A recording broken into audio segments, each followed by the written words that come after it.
Eden গার্ডেন্সে লখনৌয়ের কাছে কেকেআরের হার নাকি মুকুল চৌধুরীর ২৭ বলের বিধ্বংসী পাওয়ার হিটিংয়ে ম্যাচ হাতছাড়া হলো নাইটদের। চলুন দেখি আইপিএল ২০২৬-এর ১৫ নম্বর ম্যাচের real time inside story. Toss জিতে প্রথমে ফিল্ডিং করার ডিসিশন নেন লখনৌ সুপার জায়ান্টসের ক্যাপ্টেন ঋষভ পন্ত। কেকেআর প্রথমে ব্যাট করতে নেমে স্কোরবোর্ডে তোলে ১৮১ রান। শুরুতেই অঙ্কৃশ রঘুবংশীর ৩৩ বলে ৪৫ এবং ক্যাপ্টেন অজিঙ্ক্য রাহানের ২৪ বলে ৪১ রানের একটা দারুণ স্টার্ট কেকেআরকে সলিড প্ল্যাটফর্ম দেয়। আর রাহানের ওই viral bat slip 6, that was unbelievable. শেষ দিকে মিডল অর্ডারের রভম্যান পাওয়ালো ২৪ বলে ৩৯ রানের একটা ইম্প্যাক্টফুল ইনিংস খেলেন। ১৮২ রানের টার্গেট তাড়া করতে নেমে লখনৌয়ের শুরুটা মোটেই ভালো হয়নি। সুনীল নারিন তার ৪ ওভারের স্পেলে মাত্র ১৩ রান দিয়ে ১ উইকেট তুলে নেন। ইকোনমি রেট ছিল জাস্ট 3.25। পাশাপাশি বৈভব অরোরা আর অনুকূল রায়ও দুটো করে উইকেট নিয়ে লখনৌয়ের ব্যাটিং লাইনআপকে বেশ চাপে ফেলে দেন।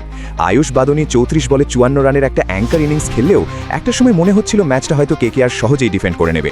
ঠিক তখনই ক্রিজে এলেন মুকুল চৌধুরী, আর ডেথ ওভারে পুরো ম্যাচের মোমেন্টাম শিফট হয়ে গেল লখনৌয়ের দিকে। বন্ধুরা, ক্রিকেটের এরকম ইনফরমেটিভ নিউজ পেতে ভিডিওতে একটি লাইক দিয়ে চ্যানেলটি সাবস্ক্রাইব করে রাখুন। এবার আসি আসল পয়েন্টে। মুকুল চৌধুরী ক্রিজে এসে জাস্ট গেমটা ফিনিশ করে দিয়েছেন। মাত্র ২৭ বলে অপরাজিত ৫৪ রান, যার মধ্যে ছিল ৭টি বিশাল ছক্কা। স্ট্রাইক রেট ছিল 200। বিশেষ করে মুকুলের দুটো হেলিকপ্টার শট লখনৌয়ের ৩ উইকেটের জয় কনফার্ম করে দেয়। এই ম্যাচের রেজাল্টের প্রভাব কেকেআরের জন্য বেশ নেগেটিভ। ৪ ম্যাচ শেষে মাত্র ১ পয়েন্ট নিয়ে তারা পয়েন্ট টেবিলের নিচের দিকে। অন্যদিকে পন্তের লখনৌ ব্যাক টু ব্যাক জয়ে বেশ কনফিডেন্ট। আমার মতে লখনৌয়ের বোলাররা প্রথম ইনিংসে কেকেআরকে ২০০ রানের নিচে আটকাতে সফল হয়েছে, আর রান তাড়া করতে নেমে মুকুল চৌধুরীর পাওয়ার হিটিং কেকেআরের স্পিন ডমিনেন্সকে পুরোপুরি ট্যাকটিক্যালি কাউন্টার করেছে। আচ্ছা, আপনাদের কি মনে হয় সুনীল নারিনের মতো এমন ইকোনমিক্যাল স্পেলের পরেও ডেথ ওভারে কেকেআরের বোলিং স্ট্র্যাটেজিতে কোথায় ভুল ছিল? কমেন্টে জানান আপনাদের মতামত।